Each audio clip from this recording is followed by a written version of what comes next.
कुंडलिनी शक्ति के आगे के चारों पार्ट में हमने देखा कि कुंडलिनी शक्तियों और चक्रों को किस तरीके से जागरूक किया जाता है और कौन से चक्र पे प्रकृति ने कौन सी शक्तियाँ रखी है वो भी हमने देखा।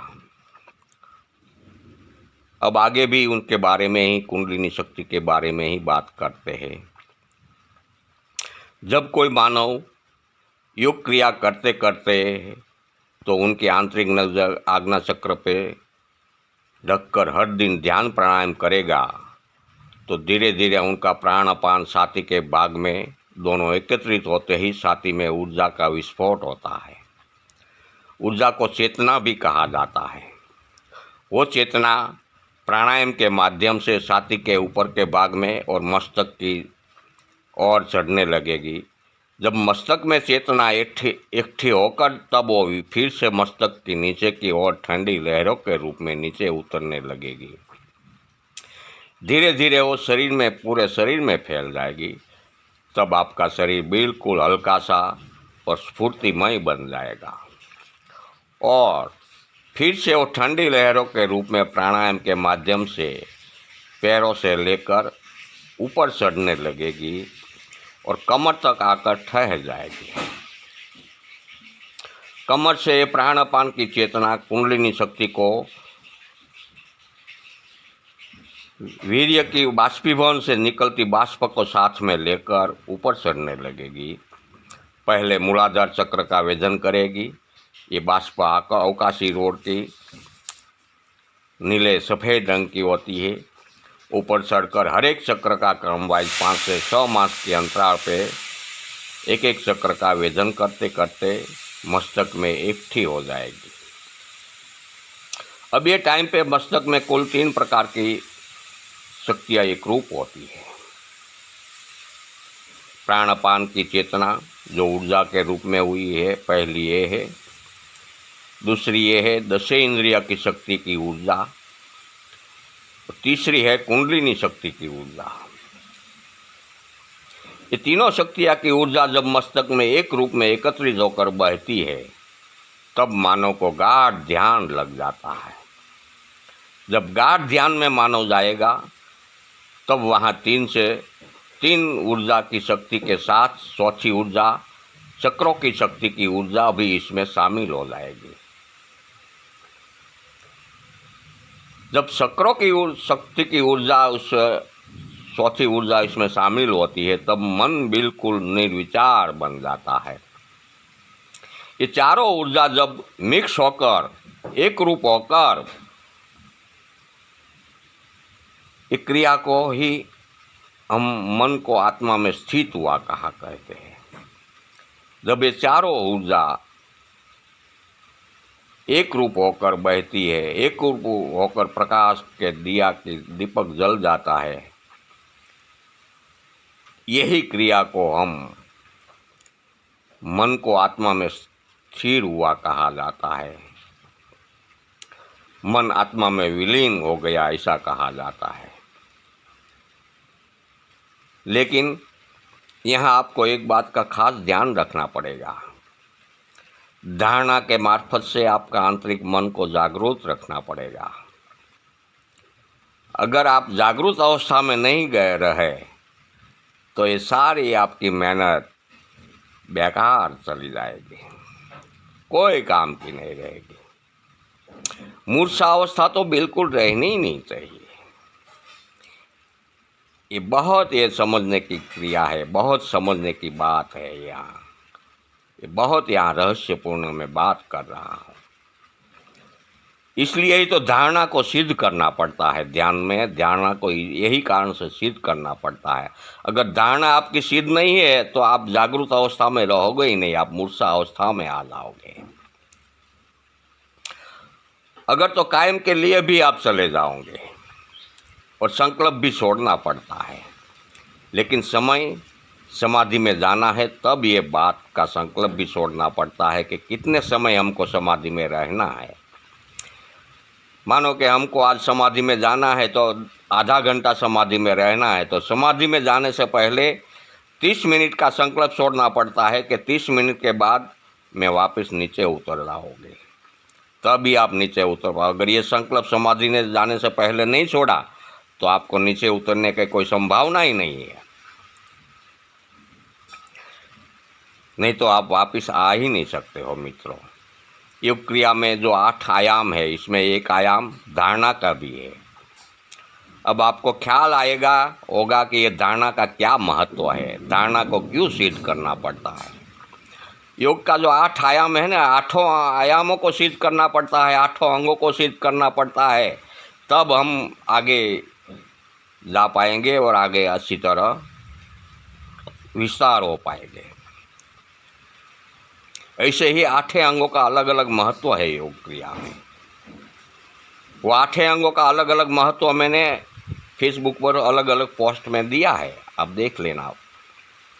बाह्य मन स्थिर होकर आंतरिक मन को धारणा के मार्फत से जागरूक रखते हैं, तब चारों ऊर्जा 10वें द्वार पे सहस्त्रार चक्र में बहुत दबाव लाते हैं, तब मानव को समाधि लगती है।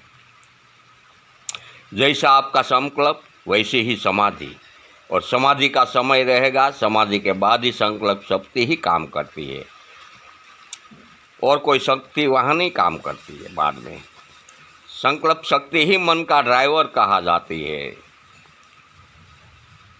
और समाधि में जाने के बाद संकल्पों को माध्यम से सूक्ष्म शरीर का विकास और अलग करने की क्रिया भी संकल्प के माध्यम से ही करनी पड़ती है। इसके बिना कभी सूक्ष्म शरीर का विकास और अलग नहीं हो सकेगा। जब आप समाधि में जाने की तैयारी होगी, तब आपका आसन का समय 3 घंटे के आसपास होगा, 3 से 3.5 घंटे का आपका आसन होगा, तभी आप समाधि में जा पाओगे। 3 घंटे के आसन के सिद्ध होने के पहले आप कोई समाधि में जा नहीं पाया है, इसके पहले कभी कोई समाधि में नहीं गया। वर्तमान में जो सभी साधकों ऊर्जा की बातें करते रहेंगे, वो सिर्फ 10 इंद्रियों की और प्राण अपान की ही सबको दिखती है। ये ऊर्जा दिखने के साधक को ऐसी भ्रमणा हो जाती है कि कुंडलिनी शक्ति हमारी जागरूक हो गई है। यहाँ साधकों का बहुत बड़ा भ्रम है। ये ऊर्जा कभी स्थिर नहीं रहती, और कुंडलिनी जागरूक होती है तब चक्र के अधीन ऊर्जा कलर में दिखती है, और 3 प्रकार की ऊर्जा जब एक रूप होकर बहती है तो ऊर्जा सफ़ेद कलर में दिखती है। यहाँ प्राणायाम की श्वास लेने की और श्वास छोड़ने की लंबाई 40 से 45 सेकंड तक की हो जाती है। इसी तरीके से जब कोई आत्मा समाधि में जाकर आओ जान करने लगेगा, तब वो आत्मा शक्तिशाली बनता है। वो आत्मा परमात्मा स्वरूप धारण करता है, परमात्मा के समान वो आत्मा कहा जाता है। समाधि का मतलब 3 धी का नाश करना है। 3 धी क्या क्या है? आधि, व्याधि और उपाधि। ये 3 प्रकार की धी यहाँ निकल जाती है, उनको समाधि कहा जाती है। सिर्फ धारणा के मार्फत से जो आंतरिक मन चेतन अवस्था में रहता है, उसको ही जागरूक अवस्था कहा जाती है। समाधि में और सिद्धियों के लिए ही श्रेष्ठ अवस्था है। यहाँ से ही आपको संकल्प के मार्फत से एक से लेकर अनेक सिद्धियाँ हासिल होती है, लेकिन ये सिद्धियाँ के बारे में भी सभी साधक बहुत मानसिक भ्रमणा में है। ऐसी लोकवायिका है कि कुंडलिनी सक्रिय जागरूक होने वाले मानव सभी प्रकार के काम करते हैं। ये बहुत बड़ा भ्रम है कुंडलिनी के बारे में। सुनी सुनाई बातों से तो लेकर कुंडलिनी शक्ति के बारे में बहुत भारी अफवाहें फैलाई रखी है हम मानवों ने। ये सभी अफवाहें पवन के वायराई है और कुछ नहीं है। कुंडलिनी शक्ति कोई भी मानव की मानसिकता का बदलाव नहीं कर सकती। अगर करती होगी तो इसका सबूत शास्त्रों में है। राम रावण का युद्ध कभी नहीं होता, महाभारत का युद्ध कभी नहीं होता, देवदानों का युद्ध कभी नहीं होता। वर्तमान में जो सारी स्थितियाँ पूरी धरती पर है, असंतुलन है, आतंकवाद है, वो भी कभी नहीं होती। युद्ध की तंगदिली कभी नहीं होती। विश्व में कभी आतंकवाद नहीं होता। लोकतंत्र में चुनाव में भी कभी कोई चुनाव भी नहीं होता। शास्त्रों के युद्धों में सभी योद्धा सिद्ध पुरुष थे। तो वो कुंडलिनी शक्ति के माध्यम से सामने वाले की मानसिकता का बदलाव नहीं ला सकते थे। लेकिन ये बदलाव नहीं ला पाए। यही सबसे बड़ा सबूत मानव के सामने है कि कुंडलिनी शक्ति कभी किसी भी मानव की मानसिकता में फेर बदलाव नहीं कर सकती। व्यक्तिगत स्वार्थ के लिए कभी नहीं सामने वाले मानव के ऊपर एक शक्ति का उपयोग कभी नहीं किया करती। किसी भी मानव के कर्म में कभी कोई भी प्रकार का फेरफार ये कुंडलिनी शक्ति नहीं कर सकती। किसी का भी कर्म नष्ट नहीं कर सकती।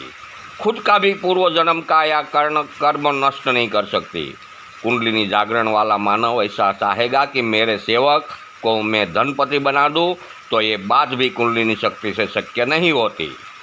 कुंडलिनी जागरण वाले मानव की किसी भी मानव निस्वार्थ भाव से सेवा करेगा तो ये प्रकृति का वरदान है कि ये सेवा करने वाले मानव दुखों का कष्टों प्रकृति अपने आप नष्ट कर देती है।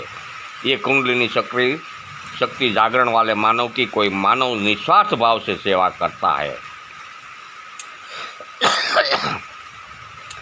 तो वो उनके आत्मा में बच जाता है। ऐसी स्थिति में कोई भी मानव कर लेगा तो उनके पास से काल को भी दूर रहना पड़ता है। कुंडलिनी शक्ति का ये प्रभाव होता है। निस्वार्थ भाव से सेवा करने वाला मानव कहीं भी फंस जाता है। कोई भी प्रकार का संकट आता है तो तब वो कुंडलिनी जागरण वाले मानव का स्मरण करेगा तो ये कुंडलिनी प्रकृति का जागरण वाले मानव का ही रूप धारण उनके उजागर लेगी। ये काम कुंडलिनी शक्ति की प्रभाव से प्रकृति करती है। कुंडलिनी जागृत वाला माँ ऐसा चाहेगा तो उनसे कुछ भी नहीं होगा। सभी प्रकार के काम ये प्रकृति करती है। कुंडलिनी शक्ति के ऊपर ये प्रकृति का वरदान है, क्योंकि कुंडलिनी शक्ति के ये देवी शक्ति के रूप में ही है। कुंडलिनी शक्ति जागरण वाले मानव के सामने वाले कोई भी मानव अपना दुख दर्द तकलीफ की बात करेगा और कुंडलिनी जागरण वाले मानव का हृदय ये बात से द्रवित उठेगा तो समझ लेना ये मानव की सारी मुश्किलें कल से दूर होने लगेगी। लेकिन संत का हृदय कभी द्रवित उठना चाहिए। संत का हृदय द्रवित उठता है तो कुंडलिनी का प्रभाव अपने आप ही काम करेगा, लेकिन संत ने कहने से कहीं नहीं होगा। सिर्फ उसका हृदय द्रवित उठना चाहिए तो अपने आप प्रकृति को ये काम करना ही पड़ता है। यही कारण से सभी मानव को भ्रमणा है कि संत सभी प्रकार के काम करते हैं। बिल्कुल गलत भ्रमणा है। कुंडली शक्ति का प्रभाव और प्रकृति मिलकर ही काम करते हैं। अगर कोई संत ऐसा चाहेगा कि मेरे सेवक को धनपति बना दूं तो ये शक्य नहीं है कभी। लेकिन कुंडलिनी जागरण वाले मानव ऐसा प्रभाव होता है कि उनका खुद का सारा काम प्रकृति करती है। इसमें भी कोई प्रकार का शक नहीं है। ये सभी प्रकार का मेरा खुद का अनुभूत है, तभी मैं ये सत्य को उजागर कर रहा हूँ, क्योंकि मानव को और साधकों के मन की भ्रमणा हट जावे। कुंडलिनी जागरण वाले का कभी किसी भी प्रकार के काम में कभी रुकावट नहीं आएगी, क्योंकि कुंडलिनी जागरण वाले मानव की रक्षण प्रकृति करती है। ऐसे मानव की सभी प्रकार के रक्षण करना ये प्रकृति की फर्ज होती है। ये प्रकृति उनका रक्षण करती है। कुंडलिनी जागरण वाले मानव को किसी ने धाक धमकी या तो बेइज्जती का या चैलेंज किसी ने दिया तो समझ लेना ये प्रकृति स्वीकार कर लेती है उनका चैलेंज, और चैलेंज करने वाले को ये प्रकृति अवश्य जवाब देती है। ऐसी सभी प्रकार की घटनाएं बनती है, तब वो मानव के मन में एक लोकवायिका मजबूत हो जाती है कि सभी संत चमत्कारिक होते हैं। संत कभी चमत्कारिक नहीं होते हैं। उनकी कुंडलिनी शक्ति का प्रभाव चमत्कारिक प्रकृति के मार्फत से बन जाता है और ऐसी घटनाएं घटित हो जाती है कि ये कुंडलिनी शक्ति का प्रभाव, ये प्रभाव से ही संत का बड़ा नाम हो जाता है। मेरे जीवन में बहुत सारी ऐसी घटनाएं की ये घटना मौजूद है